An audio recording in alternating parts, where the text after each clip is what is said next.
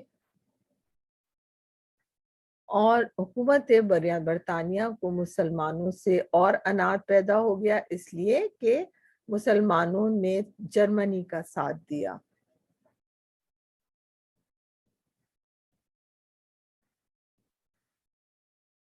لیکن انہوں نے یہاں کے مسلمانوں سے یہ وعدہ کیا کہ ہم کو اس جنگ میں فتح حاصل ہوئی تو ہم کسی طرح بھی ترکی کو مزید نقصان نہیں پہنچائیں گے۔ یہ وعدہ محض فریب تھا، چنانچہ جب انگریزوں کو فتح حاصل ہوئی تو وہ اپنے وعدے سے پھر گئے اور انہوں نے ترکی کی وسیع سلطنت کے ٹکڑے ٹکڑے کر دیے۔ یہاں کے مسلمانوں کو اس کی وجہ سے بہت تکلیف پہنچی اور انہوں نے خلافت کے تحفظ کے لیے مولانا محمد علی جوہر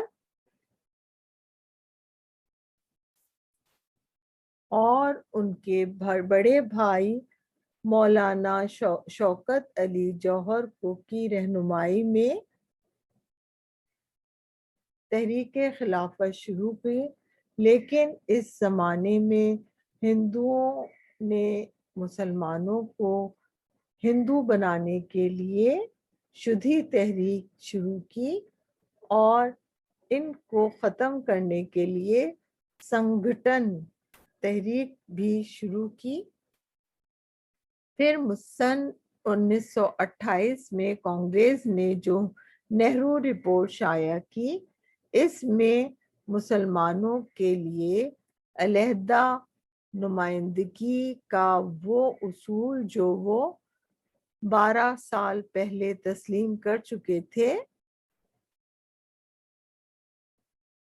بچوں، مسلمانوں نے یہ وعدہ کیا، اگر ہم مسلمانوں سے انگریزوں نے یہ وعدہ کیا تھا کہ اگر انہیں ہندوستان میں فتح وہ دنیا میں فتح ہوئی جرمنی کے مقابلے میں، تو وہ ترکی کو زیادہ نقصان اب نہیں پہنچائیں گے، لیکن یہ جھوٹا وعدہ تھا۔ انگریزوں کو اس جنگ میں فتح حاصل ہوئی تھی، لیکن وہ اپنے وعدے سے پھر گئے اور ترکی کی سلطنت کے ٹکڑے ٹکڑے کر دیے۔ اس وقت مسلمانوں کے لیے بڑا دکھ کا وقت تھا۔ ایسے میں مولانا محمد علی جوہر اور مولانا شوکت علی جوہر نے تحریک خلافت کا آغاز کیا، لیکن ہندوؤں نے مسلمانوں کو ہندو بنانے کے لیے شدھی تحریک شروع کی اور مسلمانوں کو ختم کرنے کے لیے سنگھٹن تحریک کا آغاز کیا۔ 1928 میں نہرو رپورٹ شائع ہوئی، جس میں مسلمانوں کے لیے علیحدہ نمائندگی کا اصول وہ 12 سال پہلے مان چکے تھے کہ مسلم اکثریتی علاقوں میں مسلمانوں کی حکومت ہوگی، لیکن اس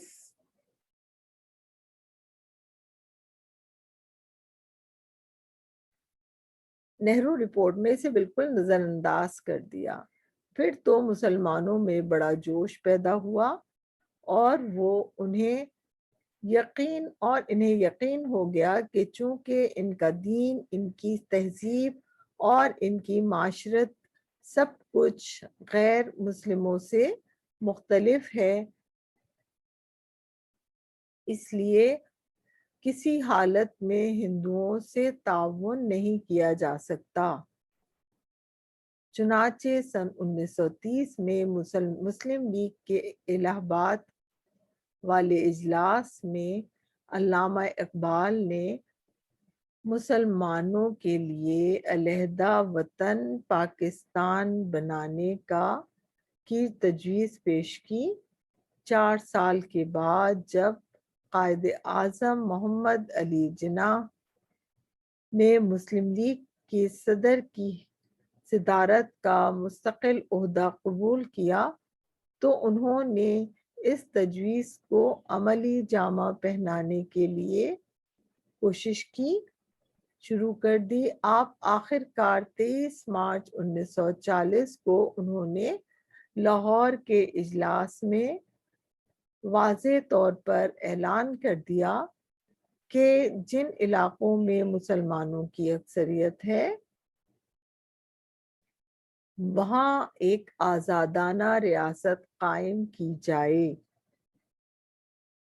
اس اعلان کو قرارداد پاکستان کہتے ہیں، جس کی روح سے مسلمانوں کی آزاد اور خود مختار حکومت قائم کرنے کا فیصلہ ہوا۔ بچوں، جب مسلمانوں کے جو حق تلفی کی گئی 1928 کی کانگریس کی نہرو رپورٹ میں، تو مسلمانوں کو اس بات کا اندازہ ہو گیا کہ ان کی تہذیب، ثقافت، مذہب سب کچھ دوسری قوموں سے جدا ہے۔ 1930 کے مسلم لیگ کے الہ آباد کے اجلاس میں انہوں نے علیحدہ وطن پاکستان بنانے کی تجویز پیش کی، اور جب قائد اعظم محمد علی جناح 4 سال بعد مسلم لیگ کے صدر بنے تو پھر انہوں نے اس پہ کوششیں اور بھی تیز کر دیں، اور پھر 23 مارچ 1940 کو لاہور کے اجلاس میں جو قرارداد پیش کی گئی اس میں علیحدہ وطن پاکستان بنانے کا فیصلہ کر لیا گیا۔ یہی قرارداد پاکستان کہلائی۔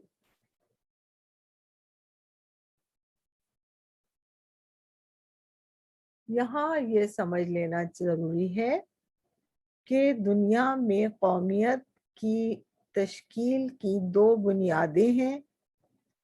ایک تو وہ جو مغربی مفکرین نے قائم کی ہے، دوسری وہ جو رسول مقبول صلی اللہ علیہ وآلہ وسلم کی قائم کی ہوئی ہے۔ اہل مغرب میں خاندانی، نسلی اور قبائلی بنیادوں میں ذرا وسعت پیدا کر کے قومیت کی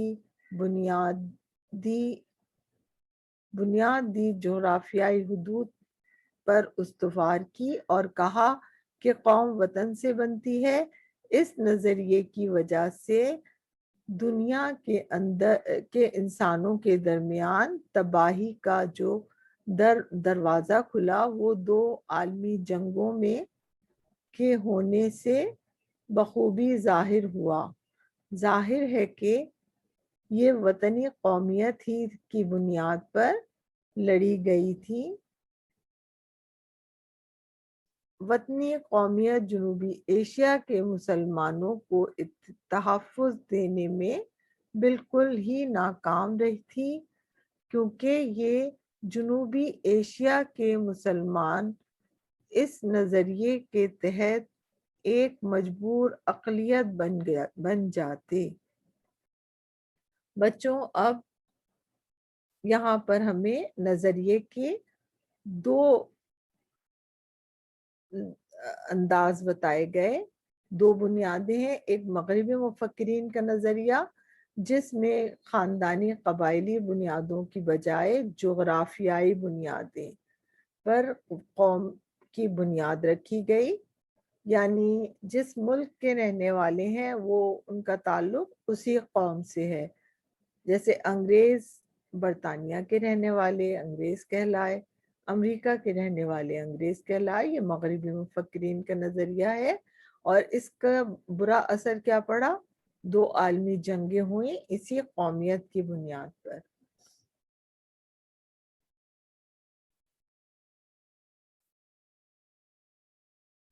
قومیت کی دوسری بنیاد ہے جو رسول مقبول صلی اللہ علیہ وآلہ وسلم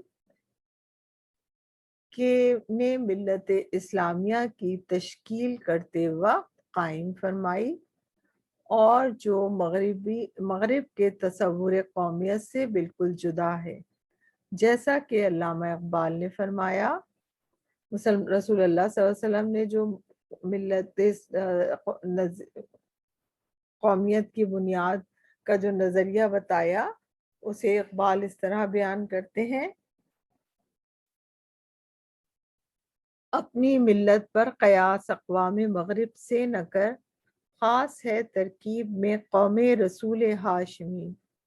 ان کی جمعیت کا ہے ملک و نسب پر ہی انحصار، قوت مذہب سے مستحکم ہے جمعیت تیری۔ یعنی مغرب کا جو نظریہ ہے وہ رسول ہاشمی، رسول اکرم صلی اللہ علیہ وسلم سے بالکل مختلف ہے، اس لیے ہمیں ان سے اپنے نظریات کو نہیں ملانا چاہیے، کیونکہ ان کی جمعیت کا، ان کی طاقت کا جو تعلق ہے وہ ملک اور نسب پہ ہے، خاندانی نسل پہ اور ملک پہ انحصار ہے، جبکہ مسلمانوں کی قومیت مذہب سے مستحکم ہے، یعنی اگر افریقہ سے لے کے ایشیا تک دنیا میں جہاں کہیں بھی مسلمان ہیں وہ ایک قوم ہے، چاہے وہ کالے ہوں چاہے وہ گورے ہوں، وہ سب ایک قوم مانے جائیں گے، یعنی اس مذہب کی بنیاد پہ ہماری قومیت کا تصور مضبوط ہے۔ مسلمانوں کی قومیت ایک نظریاتی قومیت ہے جو لا الہ الا اللہ پر قائم ہے، یعنی کہ نسل، رنگ اور وطن کی بنیاد پر نہیں بلکہ ایک نظریے، ایک عقیدے، ایک کلمے کی بنیاد پر وجود میں آئی ہے۔ اس نظریاتی پہلو کو، یعنی مسلمانوں کی نظریہ قومیت کیا ہے؟ لا الہ الا اللہ محمد الرسول اللہ پر ہے۔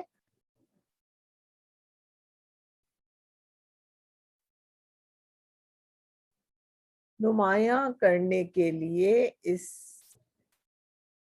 اسے ملت کہا گیا۔ ملت ایک بہت بڑی قوم، ایسی نظریاتی قومیت ہر نسل، ہر رنگ، ہر جغرافیائی خطے کے لوگوں کے لیے جگہ ہوتی ہے ایسی قومیت میں، اور حقیقت یہ ہے کہ جنوبی ایشیا کے مسلمان، جن میں ہر نسل، رنگ اور مختلف جغرافیائی خطوں کے لوگ شامل تھے، ان کو ایک ایسی قوم کے ماتحت اقلیت بن کر رہنا منظور نہ تھا جو اسلامی قومیت کے برعکس ذات پات، چھوت چھات اور بت پرستی کے بندھنوں میں جکڑی ہوئی تھی۔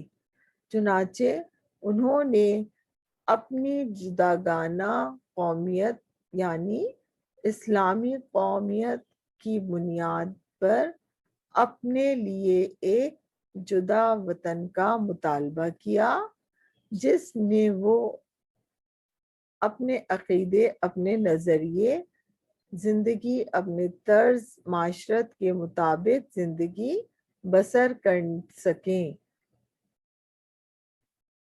ایک ایسی مسلمان کی حیثیت سے وہ دور جدید کا مقابلہ کر سکیں، ایک مسلمان کی حیثیت سے وہ دور جدید کے چیلنج کا مقابلہ کر کے اپنا مستقبل سنوار سکیں۔ اب مسلمان کیونکہ پوری دنیا کے جغرافیائی خطے میں جہاں جہاں مسلمان ہیں وہ ایک قوم ہے، تو انہیں ملت کا نام دیا گیا، اور کیونکہ ہندوستان میں مختلف قوموں سے تعلق رکھنے والے مسلمان تھے، مختلف رنگ سے، مختلف نسلوں سے تعلق رکھنے والے مسلمان تھے، لہٰذا وہ ایک ایسی قوم سے کیسے مل سکتے ہیں جو کہ چھوت چھات اور بت پرستی جیسے بندھن پر مبنی ہو۔ مسلمانوں نے کی حیثیت دور جدید کا مقابلہ کرنے کے لیے ایک ملت کی حیثیت سے وہ لوگ اٹھ کھڑے ہوئے۔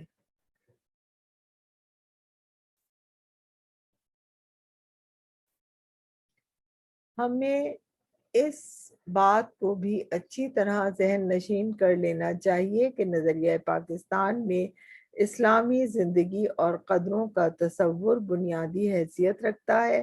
اخوت، مساوات، عدل، خدا ترسی، انسانی ہمدردی اور عظمت کردار کے بغیر نظریہ پاکستان کو فروغ نہیں ہو سکتا۔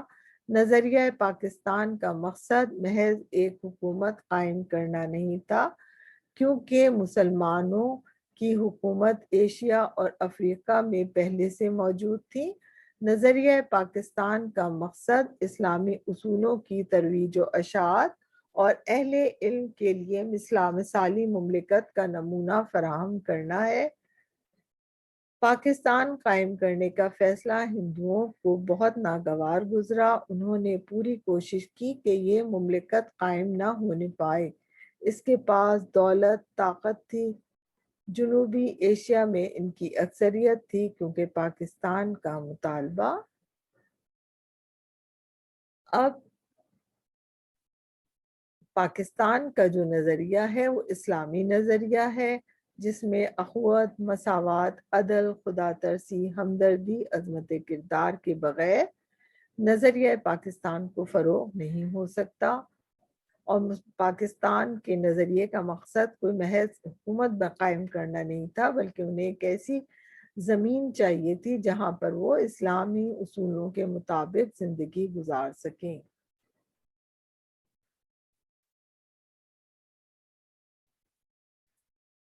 حق اور انصاف پر مبنی تھا، اس لیے حکومت برطانیہ کو مجبور ہونا پڑا، اور قائد اعظم محمد علی جناح کی پرخلوص قیادت میں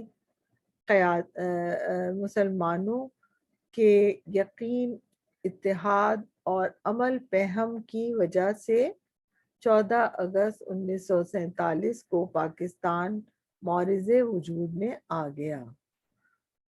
بچوں، قائد اعظم محمد علی جناح نے اپنی پرخلوص قیادت میں پاکستان کے قیام کے لیے کوششیں کی اور اس میں کامیاب ہوئے۔